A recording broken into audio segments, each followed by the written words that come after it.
Dëbora e rënë të dielën e javës së kaluar vion të jetë ende prezente në zonat e thella malore të Bulqizës.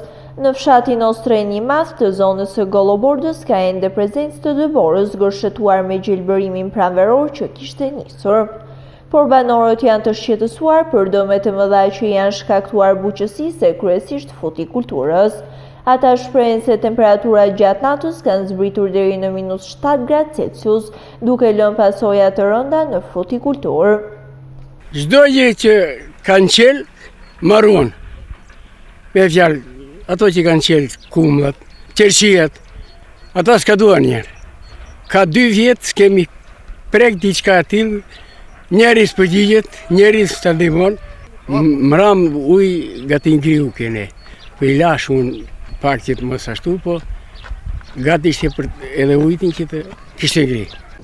Qani Muça me profesion specialist buqësie konfirmon se dëmet janë shumë të mëdha nga ngrica gjatë natës. Fakti shqetësues sipas tij është se askush nga institucionet nuk është parë në fshat për t'u interesuar për dëmet që janë shkaktuar fermerëve. Muça shton se më të dëmtuara janë qershit, kumbullat, dardhat e të tjerë. Bora e fundit që ra në fshatin tonë na bëri dëme të konsiderueshme. Na prishën pemët, prishën çargjit. Do të thonë njeri për të na parë e për të na pyetur se çfarë dëme ju ka bërë dëbora, ngritat, ftofti, njeri s'na ka pyetur.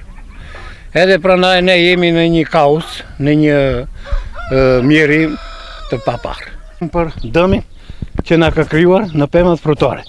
Gjeti qershin, dardhat, kumullat të zonës, kumullat hibride, i ka gjetë në fazën e lulëzimit.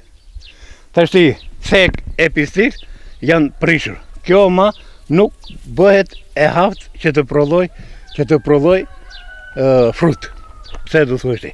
Sepse, qiko tash si është nëzirë lulesa, nga ngrica që ka qenë -7 gradë, -7. Kur në -7 njeriu do vdesi, se nuk e duron temperaturat e ulta.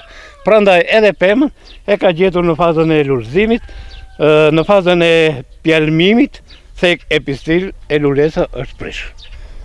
Do të thënë, ne jemi tashti në zero. Do t'i bazohemi tregut, tregu ecën me çmime shumë të larta, 1 kg mollë, 1500 lek, 2000 lek, e të tjera. Domatet, trangu, gjënat janë shumë të shtrenjtë. Zero. Do mbështetemi këtë tregu. I bëjmë thirrje shtetit, i bëjmë thirrje Bashkisë së Bulqizës, i bëjmë thirrje njësisë administrative që të vinë të verifikojnë gjërat, të paktën një ndihmë të vogël të na japi. Për shkak të temperaturave të ulta, banorët e Ostrenit të Madh thonë se dëmet do të rriten akoma më shumë në ditët në vijim.